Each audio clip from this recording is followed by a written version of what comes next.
Good morning everyone. आज हम अपनी इस मैथ क्लास में बात करेंगे 12th क्लास का chapter number 2 inverse trigonometric functions, जिसको हम ITF के नाम से भी जानते हैं। ITF inverse trigonometric functions. अगर हम लिखते हैं sin y equal to x, तो हम लिख सकते हैं y equal to sine inverse x। हमें यहां पर यह समझना होगा कि साइन और y दोनों आपस में मल्टीप्लाई नहीं हुए भाई। यहां पर जो y था वो साइन के लिए एंगल था। इसका मीनिंग ये हुआ कि हम यहां पर जब साइन को ट्रांसपोज करेंगे तो वो x अपॉन साइन नहीं बनेगा, बट ये जो फंक्शन है साइन वो अभी भी फंक्शन ही रहेगा, लेकिन वो इनवर्स में आएगा और जो x वो साइन इनवर्स के लिए एंगल बन जाएगा।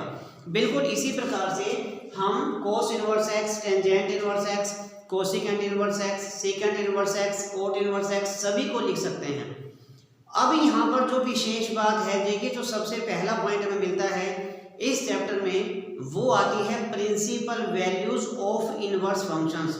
प्रिंसिपल वैल्यू कैसे निकालते हैं? प्रिंसिपल वैल्यू को फाइंड आउट करने के लिए हमें सबसे ज़्यादा आवश्यक जो मिलता है वो है range of inverse trigonometric functions. Inverse trigonometric functions के लिए अगर हमें रेंज की आवश्यकता है तो मैं यहाँ पर तुम्हें एक छोटा सा पॉइंट बताना चाहूँगा। देखिए वैसे तो हमें इसकी एक टेबल मिलती है, उस टेबल को हमें याद करना होगा, लर्न करना होगा, लेकिन मैं तुम्हें एक पॉइंट बताने जा रहा हूँ जिसके अंदर हमें फिर उस टेबल को लर्न करने की बहुत आवश्यकता नहीं होगी। हम देखिए यहाँ पर है 0 डिग्री हमारे पास, यहाँ पर है पाई अपॉन 2। हम अगर यहाँ से नेगेटिव डायरेक्शन में जाते हैं तो हमको मिलता है माइनस पाई अपॉन 2। अब देखिए बेटा, हमें यहाँ पर जो रेंज मिलती है उसको लर्न करने का एक बहुत ही आसान तरीका मैं तुम्हें यहाँ बताने जा रहा हूँ। हम देखें यहाँ पर रेंज ऑफ, हमें रेंज लेनी है साइन इनवर्स x। अब साइन इनवर्स x की रेंज लेनी है तो ये रेंज मिलेगी माइनस पाई अपॉन 2 से प्लस पाई अपॉन 2 तक। माइनस पाई अपॉन 2 से प्लस पाई अपॉन 2, और इसको भी हमने लिखा है वो क्लोज इंटरवल में लिखा है। इसका मीनिंग है कि साइन इनवर्स x की वैल्यू माइनस पाई अपॉन 2 भी हो सकती है, प्लस पाई अपॉन 2 भी हो सकती है, और इसके बीच में कोई भी वैल्यू आ सकती है। इसी प्रकार अगर हमें लेना है टेंजेंट इनवर्स x की रेंज, तो वो इसी रेंज में रहेगी लेकिन ओपन इंटरवल हो जाएगा। मीनिंग ये है कि टेंजेंट इनवर्स x की जो वैल्यू है माइनस पाई अपॉन 2 या प्लस पाई अपॉन 2 नहीं हो सकता, बट इसके बीच बीच में रहेगा। अब इसके बाद हम देखें cosecant inverse x। Cosecant inverse x में हम जब रेंज की बात करते हैं तो हमको रेंज मिलेगी साइन इनवर्स वाली माइनस पाई अपॉन 2 से plus pi upon 2 in close interval. लेकिन 0 डिग्री पर ये काम नहीं करेगा क्योंकि कोसिकेंट 0 डिग्री की वैल्यू होती है नॉट डिफाइंड, इसलिए हम यहाँ से 0 डिग्री को हटा देते हैं। ये था हमारे पास range of sine inverse x, tangent inverse x and cosecant inverse x। अब इसके बाद हम बात करेंगे उनकी जो 3 पॉइंट हमें मिल गए, जो 3 पॉइंट हमें और मिलते हैं इसके बाद। तो इसमें हम देखें, एक तो हमें मिलेगा cos inverse x। Cos inverse x की जो रेंज होगी वो होगी 0 से लेकर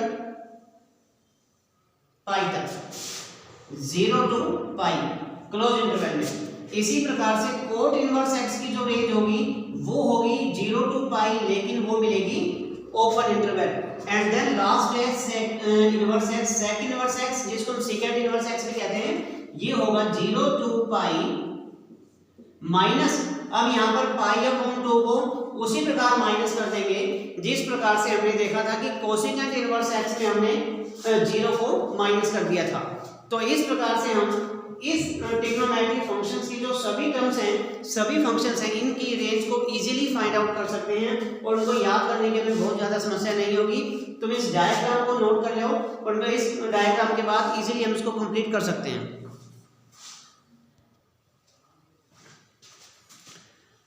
एक्सरसाइज 2.1 में हम क्वेश्चन नंबर 1 को देखते हैं, साइन इनवर्स माइनस 1/2। हमें इसकी प्रिंसिपल वैल्यू फाइंड आउट करनी है। तो इसके लिए में देखना ये है, सिंपल सा पॉइंट है, साइन इनवर्स माइनस को माइनस लिखेंगे और 1/2 हम सिर्फ ये देखते हैं कि यहाँ साइन में 1/2 साइन के फंक्शन में 1/2 कितने डिग्री पर आता है।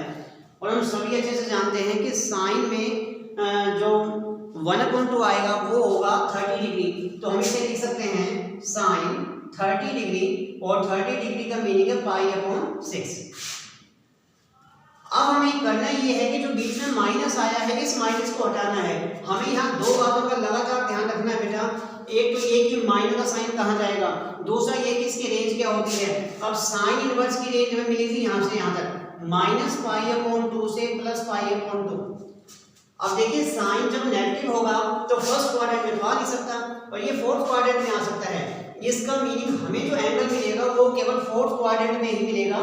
तो हम कह सकते हैं -π/2 एंड 0 के बीच में हमें एंगल चाहिए।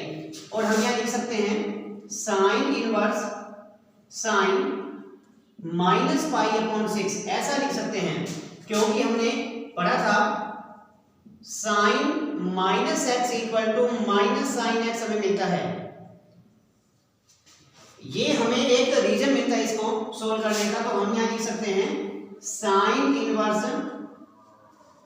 अब देखिए बेटा हमें जो साइन इनवर्स मिला यहाँ साथ में था और हमें यहाँ जो एंगल मिला वो -π/6। और हम देखते हैं कि जो -π/6 है इसका मीनिंग है -30 डिग्री, और -30 डिग्री 0 से लेकर -90 के बीच में आ गया। इसका मीनिंग है जो एंगल है वो इसकी रेंज में आ गया।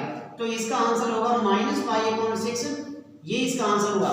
बस हमें ये देखना होता है कि जो एंगल है वो इस फंक्शन के इनवर्स इसकी रेंज में आना चाहिए। रेंज में आने के बाद जो एंगल है वही आंसर बन जाता है, क्योंकि हमारे पास एक रूल मिलता है sine inverse sine x = x।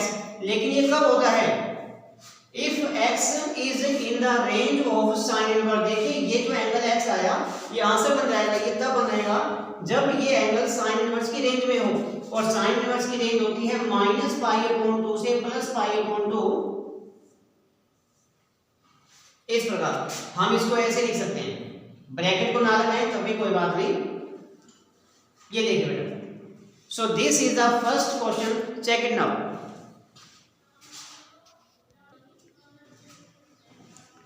अब इसके बाद हम देखते हैं क्वेश्चन नंबर 3 जिसमें लिखा है कोसिकेंट इनवर्स 2। तो इसमें भी हमें इसी चीज का ध्यान रखना है, कोसिकेंट इनवर्स। हम देखते हैं कि 2 कोसिकेंट के फंक्शन में कितने डिग्री पर आता है, और ये मिलता है हमें 30 degree. So we can say cosecant 30 degree, और 30 डिग्री को हम लिख सकते हैं π/6। अब अगर हम इसकी रेंज की बात करें तो कोसिकेंट इनवर्स की रेंज भी होती है -π/2 से +π/2।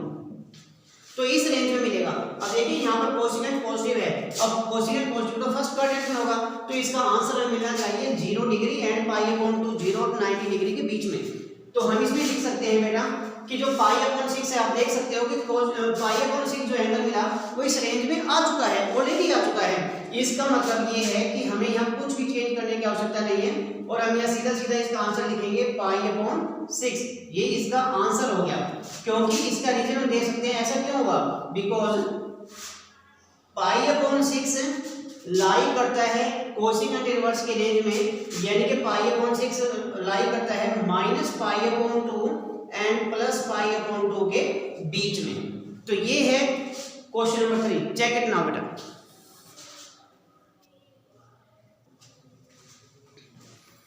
अब है क्वेश्चन नंबर 5, और क्वेश्चन नंबर 5 में मिला है कोस इनवर्स -1/2।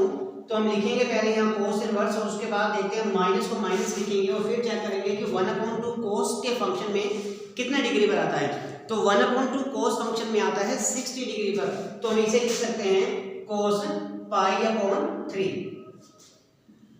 अब अगर हम इसकी रेंज की बात करें तो कोस इनवर्स की रेंज मिलती है 0 से लेकर पाई तक। तो 0 to पाई आप देख सकते हो कोस नेगेटिव आया, और कोस नेगेटिव आता है सेकंड क्वाड्रेंट में। तो हमें जो आंसर मिलेगा वो 90 डिग्री और 180 डिग्री के बीच में मिलना चाहिए। और अगर इसके बीच में मिलता है तो हमें इसे लिखना किस प्रकार से है, कोस इनवर्स हम लिखेंगे यहाँ पर कोस π-π/3, क्योंकि हमें इसे सेकंड क्वाड्रेंट में लेकर आना है। और हमने 11th क्लास में पढ़ा था cos 180 degree minus theta minus cos theta मिलता है। तो माइनस cos थीटा को यहाँ पहले ही मिला हुआ है, इसलिए हम इसे cos 180 माइनस थीटा लिख सकते हैं और cos की रेंज में भी आएगा। So we can say cos inverse cos 2 pi upon 3। अब देखिए जो एंगल हमें 2 पाई अपॉन 3 मिला, इसका मीनिंग है 120 डिग्री, और 120 डिग्री इस रेंज में मिल जाता है। और अगर इस रेंज में मिल जाता है तो हम कह सकते हैं it is equal to 2 pi upon 3 and this is the answer. तो इस प्रकार से हम एक्सरसाइज 2.1 को अच्छे से कंप्लीट कर सकते हैं। बिल्कुल आसान सा कॉन्सेप्ट था जो कि यहाँ डिस्कस हुआ है, तो easily you can do it. और अगर किसी को किसी प्रकार की कोई प्रॉब्लम है तो प्लीज़ कमेंट बॉक्स में जाकर उसके बारे में ज़रूर बताइए, ताकि उस डाउट को क्लियर किया जा सके। ओके बेटा, थैंक यू।